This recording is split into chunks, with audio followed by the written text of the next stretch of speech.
गरुड़ की ये कथा हमें प्रतिशोध सिखाती है। यही एक गुण था जिसके कारण भगवान विष्णु से भी ऊंचा उन्हें स्थान मिला ध्वज में। और उन्होंने प्रतिशोध कैसे लिया अपनी मां के अपमान का, कि जिन्होंने मेरी मां को दुख पहुंचाया है वे सर्प, जो कि रिश्ते में इनके भाई लगते थे, गरुड़ के कश्यप की ही संतान थे, इनके पिता के ही बच्चे थे, वे सर्प जो है मेरा स्वाभाविक भोजन हो। गरुड़ ने यह वरदान इंद्र से मांगा। हालांकि ऐसा पहले भी हुआ है, अगर देखा जाए तो द्रौपदी ने भी जो मांगा था प्रतिशोध, वो भी कुछ ऐसा ही था कि दुशासन के खून से अपने बाल धोऊंगी, तब बांधूंगी बालों को। ये कहानी सुनाने का मेरा मतलब है कि हम जो है, हमारे नाश का कारण है कि हम प्रतिशोध लेना भूल गए। हम कथा पे आते हैं। गरुड़ जो थे, गरुड़ की मां का नाम था विनीता और उनकी बहन थी कद्रु, और दोनों जो है ऋषि कश्यप की पत्नियां थी। सर्पों की उत्पत्ति जो हुई थी वो कद्रु से हुई थी, और गरुड़ और अरुण, अरुण जो सूर्य के सारथी, ये दो भाई जो हैं ये विनीता की संतान थे। छल से कद्रु ने, सर्पों की माता ने, विनीता को अपना गुलाम बना लिया। जब एक बार गरुड़ ने उनसे पूछा कि मेरी मां को इस दास्ता से कैसे मुक्ति मिलेगी, तो कद्रु ने कहा कि मुझे स्वर्ग से अमृत लाके दो। जब उन्होंने स्वर्ग पे आक्रमण किया, इंद्र जब लड़ने आया, उसने अपना वज्र फेंक के जब मारा तो बिल्कुल जैसे हाथी पे कोई घास का तिनका टकरा के गिर जाता है, बिल्कुल वही असर हुआ गरुड़ के ऊपर। वो अमृत लेके आए तो रास्ते में भगवान विष्णु मिले। उन्होंने परीक्षा लेने के लिए गरुड़ को रोका और कहा कि गरुड़ क्यों इन सर्पों को दे रहे हो, दुष्ट सर्पों को अगर तुम अमृत दोगे तो इस धरती का क्या होगा। बोले काम क्यों नहीं करते इस अमृत को, तुम ही पी लो, तुम तो योग्य भी हो, तुम और शक्तिशाली हो जाओगे, आसानी से इन सबको मार देना।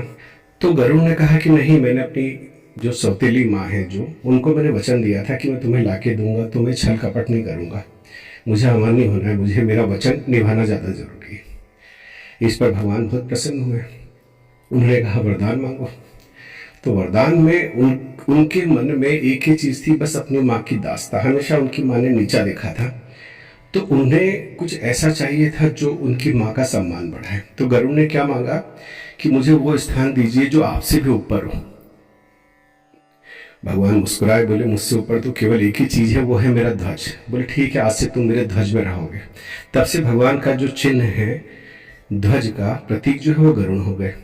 उसके बाद जब वो आगे बढ़े तो इंद्र देवता आ गए। इंद्र ने कहा कि आप ये कर रहे हैं, गलत है, इससे नाश हो जाएगा धरती का, ये दुष्ट सर्प अमर हो गए। तो फिर गरुड़ ने कहा कि मैं उन्हें अमृत देने के बाद उन्हें बातों में लगाऊंगा, तब तक हो सके तो आप इसे ले लीजिएगा। इस पर इंद्र प्रसन्न हुआ। जब जाके उन्होंने अपनी सौतेली माँ कद्रु के सामने अमृत रखा तो सभी जो सांप थे, जो उनके भाई थे, वो अमृत की तरफ दौड़े। उतने में गरुड़ ने कहा कि आप अमृत पी रहे हैं, कोई साधारण जल तो पी नहीं रहे हैं, आप जाके पहले स्नान ध्यान करिए, अच्छे मन से इसको प्रणाम करिए, फिर इसको पीजिए। सर्पों को बात अच्छी लगी, वे नहाने चले गए। उतने में इंद्र अमृत लेके गायब हो गए। बाद में इंद्र प्रकट होते हैं। ऐसा हो जाने के बाद कहते हैं कि आपने जो ये काम किया इससे मैं बहुत प्रसन्न हूं, बताइए मैं आपकी कैसे सहायता करूं। तब गरुड़ कहते हैं कि अगर सचमुच आप मुझे कुछ दे सकते हैं तो मुझे वरदान दीजिए कि ये सर्प जो, जिन्होंने मेरी माँ को हमेशा परेशान किया, दासी बना के इनका उपयोग किया, ये सर्प मेरा सहज भोजन हो। मतलब वही कि आप शत्रु को देख के आपको मारने का मन होता है, पर इनको देखकर मेरे मुंह में पानी आ जाए, तो आप मेरी इस तरीके से सहायता कर सकते हैं। उन्होंने तथास्तु किया। तब से गरुड़ का जो भोजन, प्रिय भोजन है, वो सर्प होते हैं। ये प्रतिशोध की जो कथा है, ये बहुत अद्भुत है। और हमारा जो कई सालों से जो पालन पोषण जो जितना भी हुआ है, उसमें एक ही चीज निकल के आती है, बस क्षमा, दया, ममता, ये सब चीजें जो है हमें कमजोर करती हैं। तो इसीलिए ये कथा कहने का मेरा अर्थ रहता है कि इसके कई मतलब निकलते हैं। इसमें निश्चित बात भी अपनी माँ के प्रति प्रेम भी है, कर्तव्य भी है अपनी माँ को दास्ता से मुक्त कराने के लिए, लेकिन मुख्य रूप से जो अंत में होता है कि जो प्रतिशोध, जो उनके मन में जो भावना दबी रहती है, उससे मुक्त होने का एक ही उपाय है, वरना जीवन तो अशांति में ही बीतेगा अगर आप किसी से अपना प्रतिशोध नहीं ले पाते। अगर आपकी लड़ाई सत्य की है, आप सही हो, तो आपको प्रतिशोध लेना चाहिए। सीताराम।